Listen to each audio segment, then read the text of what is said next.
everyone, and welcome to the Amazon Prime Video New York Comic Con panel for The Expanse. Hi, I'm so excited to be here with these people. I love them all so much. We spent 7 long years together doing this show, and we are so excited to show you the 6th and final season. So, without further ado, let me introduce Stephen STRAIT. Hello. Hi. We have Wes Chatham. Hello. We have SHOHREH AGHDASHLOO, Queen of the Universe. We have NADINE NICOLE. We have CARA G. We have our fabulous showrunner and exec producer, NAREN SHANKAR. We have FRANK, co-author and executive producer. And also Daniel Abraham, co-author and exec producer. Guys, how are you all doing? I haven't seen you in so long.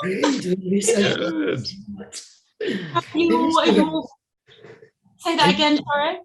I miss you guys. I miss you so much. The best TV series of all times, honestly. Where are you all in the world? I'm in LA. LA, or a bunch of you in LA? I'm back in LA now, yes. I'm in LA for the moment, but I'll be back home in New York pretty soon. Oh. Excellent. So it's nice to all be here virtually. I just absolutely love seeing you all. But we are here to talk about season 6. I'm so excited for everyone to see it. And how do you feel? How do you feel about it? It's our final season. I can't wait to watch it. Surreal. It's surreal. Isn't it crazy that we've come to the end of this journey? Yeah. It hasn't really set in yet, because we're doing press for season 6. We're constantly talking and seeing each other. But when season 6 comes out, that's when it's going to hit probably. Oh, it's the end. Well, it's not the end yet, because y'all haven't seen it yet. Yes. Here's what we've done for you. We've put together a little recap refresher of the first 5 seasons for those of you who need it, which you shouldn't really, but we understand that it's been a little while. So we're going to show that to you right now. I'm Christian Avasarala, UN Deputy Undersecretary.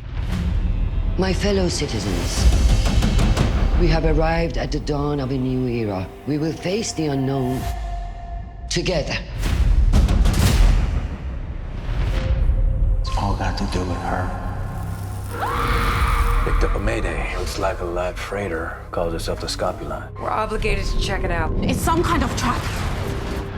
Canterbury burnt like hell. You got incoming. You are prisoners of the Mars Congressional Republic.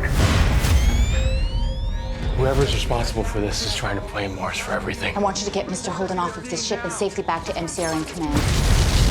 I'm working on a story about the proto-molecule. It was on Phoebe until the Martians vaporized it. Then it was on Eros and ran wild until you and your friend Miller and Julie Mao burned it up in Venus. Now a big ring-shaped hunk of it, which you switched on, is ushering humanity out into the cosmos. We belters toil and suffer. Earth and Mars built their solar system on our backs. One day Mars will use its might to wrest control of Earth, and Earth will go to war to take it back. There's a shadow government working within the UN. I need to know who is doing this. I can't hear you! We trained all our lives for this. The sooner we have it out with Earth, the better. There's something rotten on Mars. Assuming your offer to work together is still open, I accept. The dream of Mars is dying! I am requesting political asylum on Earth. Proto-molecule has changed everything. Earth has it. Mars has it. Tell me, what did you do? Earthers have a home. It's time Belters had one too.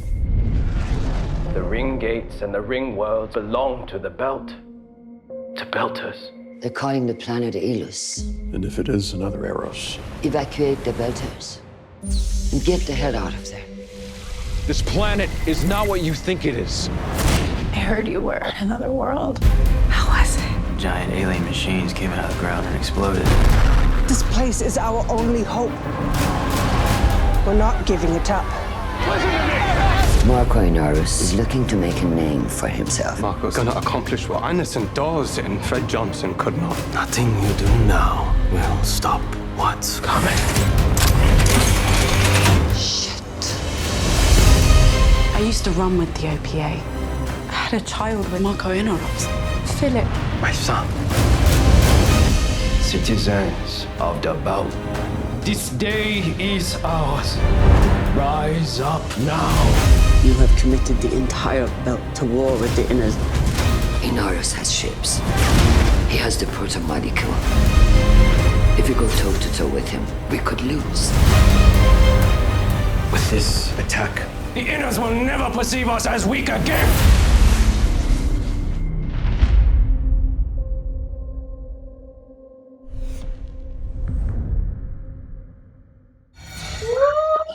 Wow. That's a really good show. I don't know about you guys, but Hi, you made the trailer. I saw you. I saw that. That's great. That was the last 7 years. That just like flashed before us. Wow. Yeah. it does. Oh, I'm so proud of us. Oh my God. We did that? That was amazing. That was good. Those two visionary men sitting there, Daniel and Ty, and of course, NAREN. Thank you so much for this series. Thank you so much. It means so much to us and to the viewers. And they're discovering it now, little by little. Oof. Wow, that was absolutely true. And on that note, let's kick off the panel. We are going to start with Ty, Daniel, and NAREN. So, guys, there is so much to talk about with season 6. How are you guys feeling about wrapping this? I don't even know how we explain it, this journey up. And this being our final season, do you feel like we got the season that we wanted to wrap it up? Are you happy with it? How are you feeling? oh, tiny. I feel like we're still in the process of wrapping it up. Daniel and NAREN and I are still busy at work finishing up the last little bits so that it looks fantastic when it comes out. So you're still in the midst of it, but like, how do you feel? I know this, especially for you, Ty and Daniel, like this has been a journey of epic proportions, and you have the 9th book coming out shortly, right? So it's really wrapping up for you guys in quite a number of ways. Yeah, it's been a long project, and it's really gratifying that it turned out well. I mean, it was not something where we started off the project thinking, let's write a huge 9-book series and make a TV show. We were much more calm than that when we started it, and it just kept rolling. And now here we are. It's amazing. It chokes me up. It chokes me up when I see the end of it. And I think maybe the best way to describe it is, even when we were looking at, like a visual effects review of episode 6, the people who had been working on it, they were cheering. They were like, yeah! It's like we were hitting the right notes, even amongst the people who work on the show. I think that tells you something, about where we're going. And it is, I get a little misty-eyed when we get to the end, and I've probably seen the last episode like 150 times. So I mean, there's so much love in this show. Like, we have, as a cast and crew, so enjoyed making it. How do you feel like this season is different from other ones? Do you think it's different? Do you think it's, we've got 6 episodes for this season, which is a little different to what we've had before. Do you feel like we've kind of, I don't know, put book 6 into these episodes in a way that does it justice? I mean, just from what you said about that reaction is exciting, but like, what are you most excited about? Do you think it's different? 6 episodes to do this much material is difficult. And I think, when you look at it, in previous seasons, even season 1 was 10 episodes and we did 13 and we're back. But what it does give you is intensity. Every episode feels as intense as it could possibly be. The compression is there. You never feel like you're letting your foot off the gas pedal. So when the time you get to the end, it's just, it's cathartic, you just get to the end of it. And it's, in some ways it lends itself to it. And it's a positive. Yeah. Even on the writing side, that was true from the beginning, that we had to write every script so that there was no fat in it. There was no extra. We just had to tell the story we were there to tell. And like Narene said, just stand on the gas pedal the whole way. And yeah, at the same time, I don't feel like we lost anything. I mean, I don't feel like there were parts of book 6 that we actually covered in season 5, and there were changes that were made that took bits out of the novel version of book 6. So I feel like I don't feel like we lost anything. And am I right in saying that episode 6, the finale, which I guess we shot 1 and 6 together because Brett Eisner directed them both, and because of the pandemic, he couldn't come back. So we shot 1 and 6 together, and 6 is a little longer, right? Almost 65 minutes long. So it's really a supersized episode. It's like 1.5 episodes worth of the show. And that's how we designed it. We always knew we wanted to end big, and there's a lot that happens in that episode. And so by shooting it early, it gave us a chance to actually finish all the visual effects. That's really exciting. Well, I'm thinking that maybe we should just give everyone a sneak peek of season 6. What do you guys say? Yeah. Yeah. Absolutely. I don't think we should do that. Oh, come on, Narene. We need your blessing. Got it. Let's do it. Okay, let's go. Everyone brace!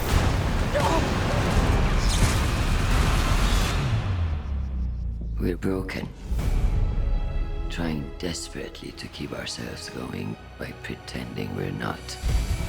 We must remember the lives we've lost, the pain we've suffered, because with every new attack, Inaros' power grows. You and I were meant to be out here, in the darkness, in the fight. Fire! That's who we are born to be.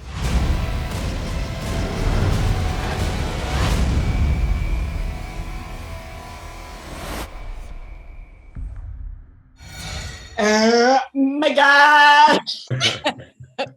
It's gonna happen. So exciting. So, guys, as you can see, the series will be dropping on December 10th. What a date. That's really exciting. And also, we want you guys to know that, like, we listen to y'all sometimes when y'all are moaning on social media. And we are going to drop this season weekly. So 1 episode will drop every week, starting on Friday, December the 10th, and every Friday after that for 6 episodes. We're very excited. It's your way to start your weekend, right? You're welcome.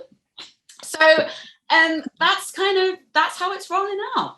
So let's carry on with the panel. Now I'm going to turn to my castmates. Hi, guys. Hi. So I thought we'd start, Stephen, Wes, and Nadine, talking a little bit about this kind of new version of the Rocinante crew and where we start at the beginning of season 6. We've lost a member, we've lost Alex, and I know Naomi is very angry about it. She's angry about her part in it, and angry that Nadine, has now been brought into the crew by Amos. She's fuming. So Stephen, let's start with you. Like, where are the Roci crew at? What are we doing in this universe? Like, how are we feeling? Yeah, it's, to put it lightly, we're still adjusting to the new crew and the new reality. Morale's really low when we start season 6, and the war has dragged on, and I think there's a sense that we really haven't gotten anywhere. We haven't broken through in a way that our efforts feel like they've meant something. significant, and it's really wearing on Holden, it's wearing on the rest of the crew, and you know, underlying all of that is obviously Alex is gone now, and Clarissa is with us, who, you know, has attempted to kill us all at some point. at a different point in the series. So there's a lot going on, and you know, I think for Holden, he's trying to hold it together. You know, Holden's trying to hold it together. That's right. But he's you know, he's doing his best to keep the crew cohesive and focused on this mission that kind of and that kind of at this point feels a little hopeless. You know, it's like it's getting to that place where it's hard to stay committed to what they're doing for everybody. So that's where he's at in the beginning. And I feel like we're all in quite a state of questioning our part in it. I know for Naomi, you know, we're pretty much flying around killing belters left, right, and center. And for her, it's really eating away at her kind of morals. Again, this thing of like what side she's on. And Wes, let's talk a little bit about Amos. And I know he's really like not sure what his part is in this. We kind of get to address him and Naomi's relationship again, which kind of got left at the wayside a little bit. We get to go back into it and kind of where they're at each other. So can you tell us a little bit about where Amos is at? Yeah, you know, it's funny. I was listening to Stephen talk right now, and I think about the amount of pressure that's been on Holden's shoulders since the very beginning, and seeing the whole beginning, middle, and end of the humanity and the universe and all crammed in his head. And I wonder what life's going to be like when he's an old man. I'm pretty sure it's going to be in a padded room. But you know, Amos has always seeked out these mentor, you know, Naomi and Holden, and people that he's believed in, and kind of leaned on them to make moral choices and give him kind of a guidance in life. But he has now grown to the point where he now realizes that he has become that for Nadine, for Peaches.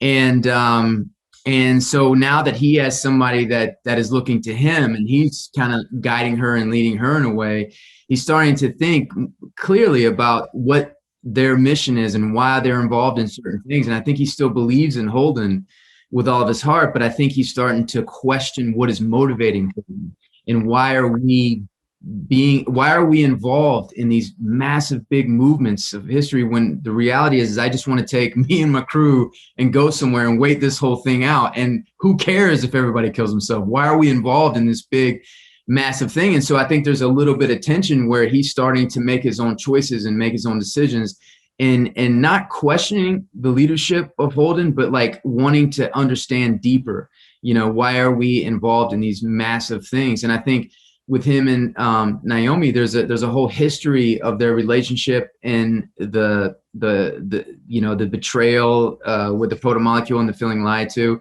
And now Amos is bringing this other person on that he has that kind of special connection and relationship.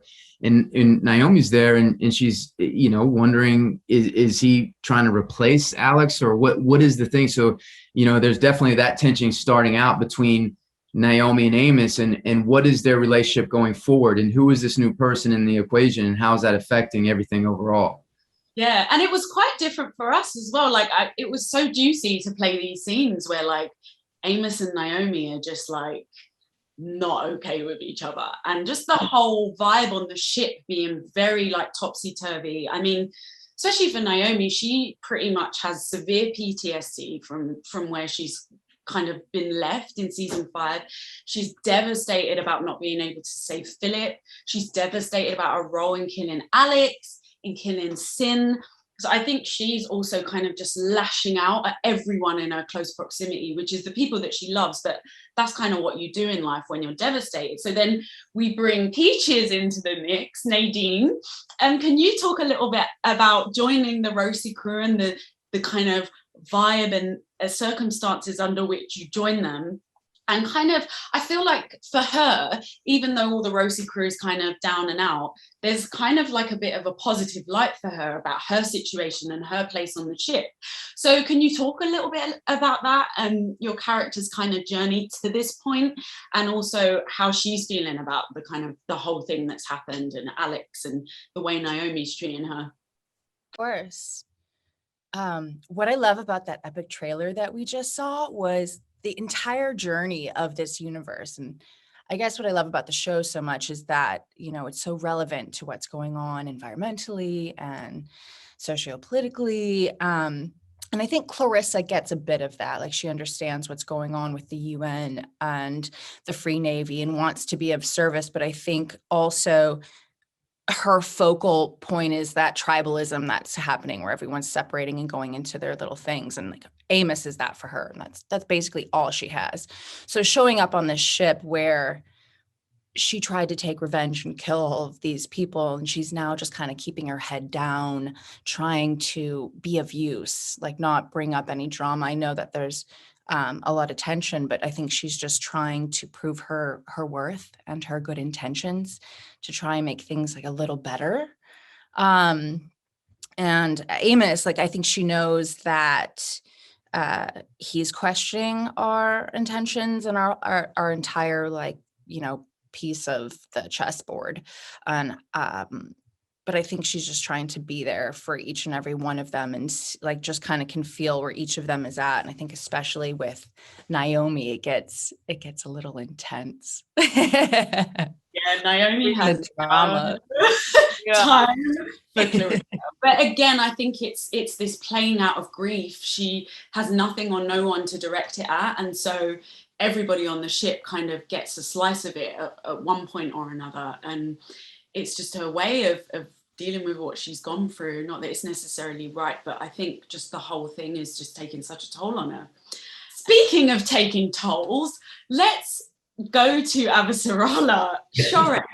I mean, what the fuck? Literally, I mean, Avasarala is dealing with, you know, we never have shows or films where Earth gets obliterated, and that is literally what has happened, from the amount of people that have died to even the rocks that have missed have like caused such damage to Earth, to the ecosystem, to the people, to the balance of political power. And Avasarala has it all on her shoulders.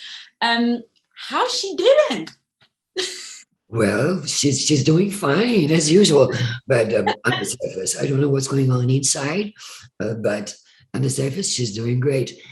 She is once again leading the UN, trying to recruit as many friends and enemies as possible through reasoning with them and letting them know that not until we all get together and fight shoulder to shoulder against the enemies of the earth, we cannot get rid of this Marco's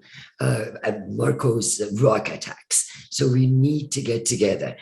And it's amazing how she's now become one with her mission.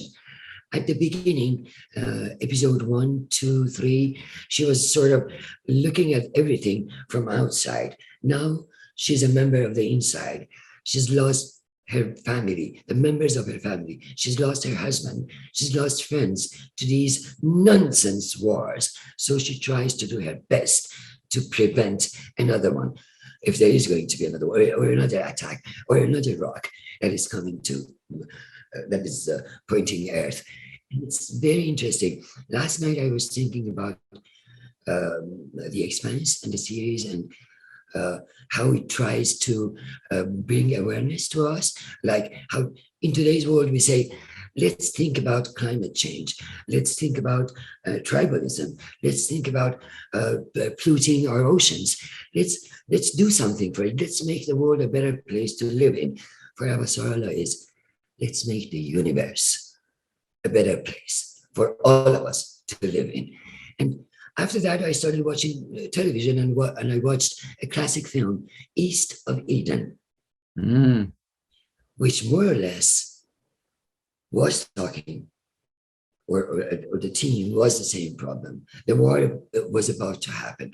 Some were going to even make profit on the war. Some lives would perish. But I'm thinking, would there be a day that the wars will only be, sort of like in the games, like when we play backgammon or chess, where we don't have to go to wars on foot and kill one another or throw rocks at each other. But this is the most sophisticated, the Expanse, form of that I have ever been close to or touched or watched. And that's what's great about it, is it just always is a very daunting but kind of accurate depiction of the future.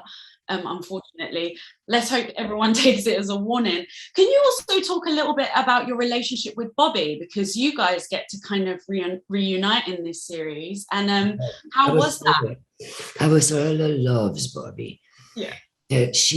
What she sees in Bobby reminds her of her own self when she was almost more or less the same age, or maybe even younger. Avasarala can see the qualities in Bobby that others can't. And they get together again, but obviously Bobby is not a diplomat. Avasarala is. Yeah. She's really Bobby shoots guns. And their know-how, of course. And I just love working with this young, amazing actress, Frankie. She's doing such a great job. And every time I remind her of her age, she goes, "Stop it! I'm not that young, you know." I'm enjoying this. She's like, "SHOHREH always tells everyone that I'm young." But she is incredible in this season. She can't be with us because she's shooting something at the moment in Australia, but she sends her love. So Cara G, I want to talk. Hi, sorry to leave you to last, but I want to talk a little bit about Drummer's journey, because she also pretty much has the weight of the belt, the universe on her back. She is floating around with her family and has all these kind of things to contend with. Can you tell us a little bit about where she's at the beginning of season 6 and how she's dealing with things? Well, she's floating around. Yeah. She's floating around with what's left of her family, of course. She's made some hard decisions in season 5 that have obviously divided her family. Some of them have left, for very understandable reasons, I think. There's that, I mean, she has nowhere to turn. She is completely backed into a corner, which, I mean, for it being the whole goddamn universe, it's quite a feat to have literally nowhere to go. So I think, I mean, she's, in season 5, we see her, having to deal with the fallout of Marco's decisions. But I think, the belt wasn't such a hot place to be even before Marco threw those rocks at Earth. So there's, that question of how on Earth, how in the universe do you move forward? What is in store for her people, and it feels pretty hopeless, I think, at the beginning of this season for her. Yeah. And I think as well, in a different way, Drummer always goes through a similar thing to what Naomi does with like, whose side are you on? Like, where do you lie politically? And do you think that, like, with what's happened to her, that her politics has shifted, or do you think she is still kind of very much on the same track she was? Can you tell us a little bit about that? I think that she sees that what Marco has done has cost us all so dearly. So she can't get on side with what he's doing. But there's nowhere else to go. Mm-hmm. So she has these core values and nowhere to put them. I think there's no faction that represents what she believes in right now. Yeah. She's quite isolated in this season, isn't she? Yeah. Well, one of the things I've always loved about the books and the stories and the way we're telling them is that, no side is monolithic, right? Is like Drummer doesn't like Earth, but she doesn't like Marco either. It's like she supports independence for the belt, but that doesn't mean she supports, raining rocks down on Earth and killing millions of people. And it's a really important way to talk about any kinds of conflicts, because people are on all sides of the issue all the time. You can sympathize with somebody, not their methods. You're not supporting violence, but you support independence. It's like, and that makes it interesting and complex, because here's a belter who's stuck in the middle, not a friend of Earth, not a friend of Marco, and trapped by the circumstances. It's a really interesting way to talk about and dimensionalize the whole issue.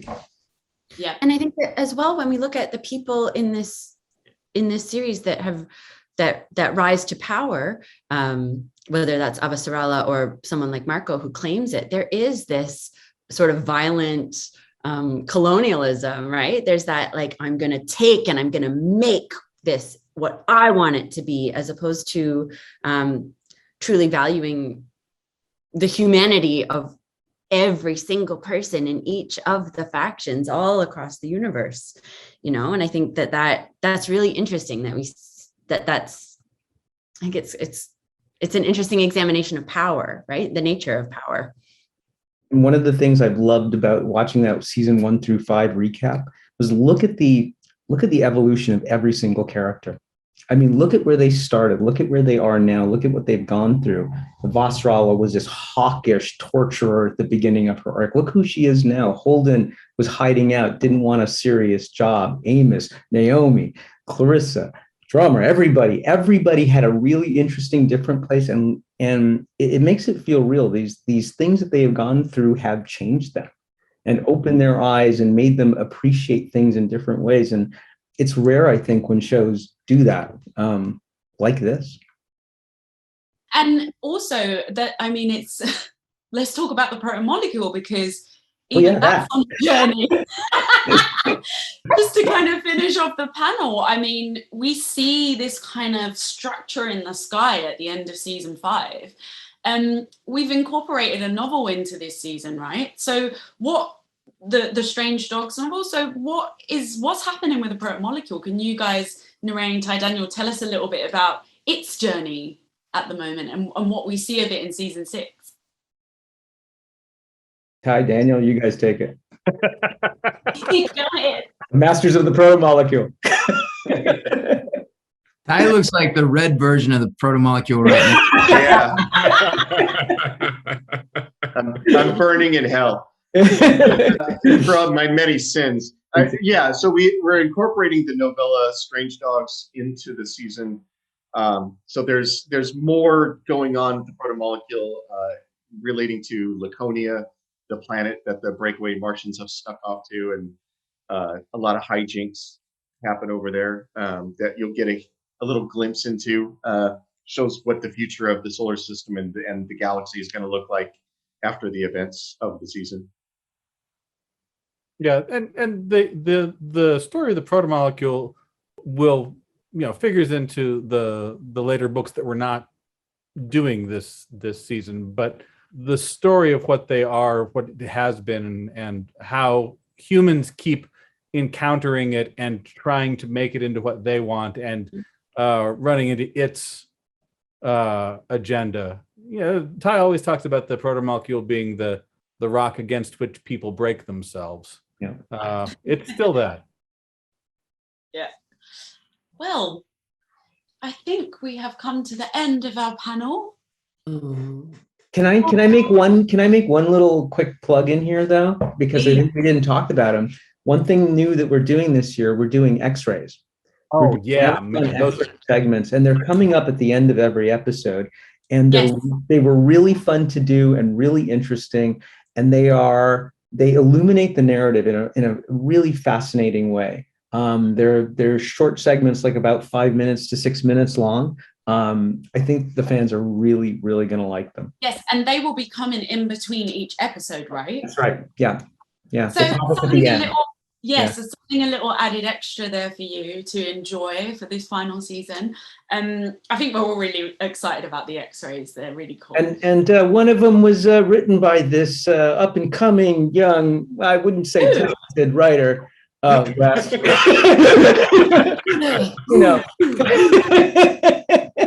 still Where's Chatham? Is that you?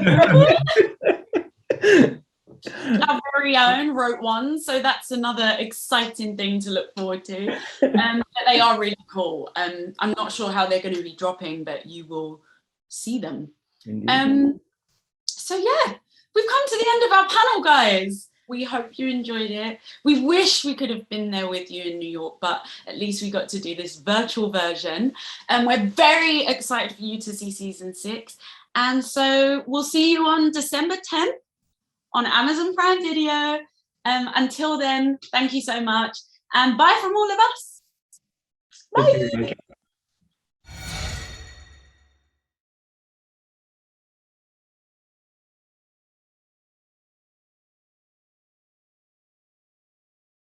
Whoa, oh my God. I see the whole... See you later. We have to try everything. Drink. Hello. This for later. I don't care about the show. I just want a good blooper reel. I want to learn science. You guys are going to make me look like I'm in the show, right? You're going to put in the effects. Replace the green. I don't want to look like an asshole here. Sorry.